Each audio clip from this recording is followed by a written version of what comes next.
mga dreamers! Welcome back to my vlog! Hello everyone! For today's video guys, mag-share lang ako sa inyo ng mga job opportunities po pupuntang Japan. Okay?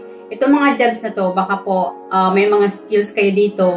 Ito na po yung chance nyo para po makapag-apply at makarating po kayo ng Japan. Okay? Itong jobs po ito ay puro po Japan. Okay, unang work guys ay mason. Kung kayo po ay at least high school graduate, qualified po kayo dito sa work job na to. Ang monthly salary nyo guys, nakalagay din po dito, 52,606 po yung offer na salary para po sa mason. Next one guys, building cleaner. Okay, high school graduate din po yung qualification. And then at least meron po kayong 6 months experience in cleaning related work. Pwede po mag-apply dito, babae man o lalaki, are welcome po. No tattoos po. No tattoo are allowed for this position. So, hindi po pwede ang may tattoo. Okay, ang mahigpit po sila sa may tattoo. Kayo po ay walang tattoo at meron po kayong experience dito sa building cleaner at meron kayong 6 months experience, pwede po kayong mag-apply dito sa job na to as a building cleaner. Ang next guys, pang third ay auto maintenance. Okay, pwede din po high school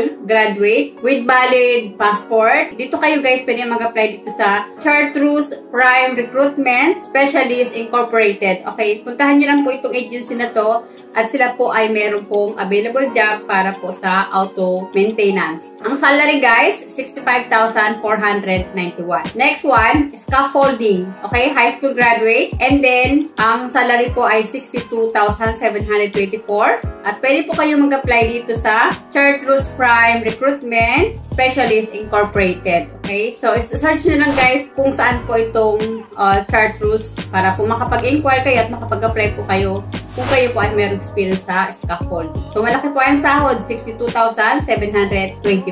Next one guys, industrial packager. Okay, high school graduate, accepted po. And with valid passport. Ang offer nilang salary guys ay 63,229.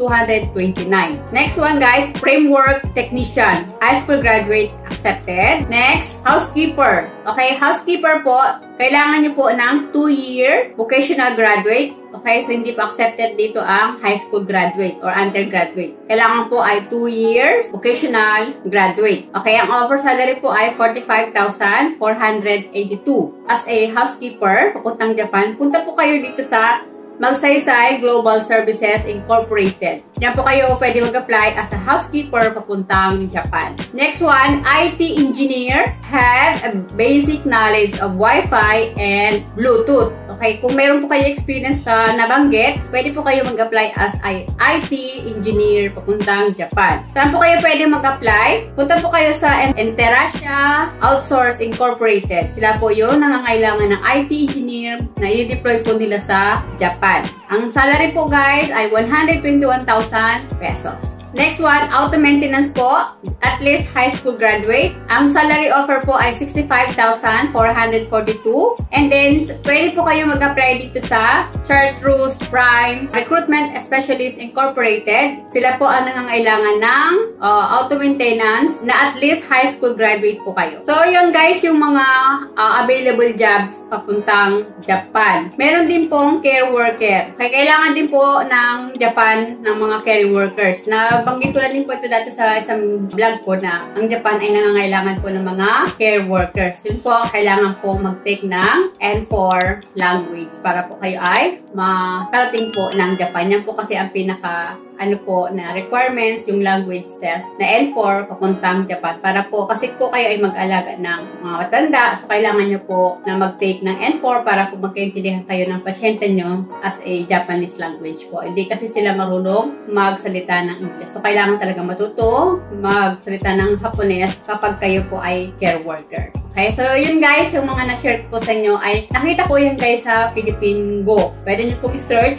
yung Philippine Go na sila po ay nagpo-post ng mga open jobs na nangangailangan po ng mga agency dyan sa Pilipinas. Kayo po ay may idea na po kung saan po kayo pwede mag-apply. Kung kayo po ay nagnanais na makarating ng Japan. Kasi alam nyo naman guys, pag Japan po ay malaki po ang sahod. Good luck guys! Kung kayo po ay interesado mag-apply po, punta lang po kayo sa agency. Okay, so guys, if you find my video helpful, please subscribe naman po. And do like and share na rin po. Kung nagustuhan nyo po yung mga video ko, please click naman po yung bell notification para ma-notify po kayo sa mga bago pong video. So yun lang guys. Thank you for watching. Good luck po. Bye. God bless us all.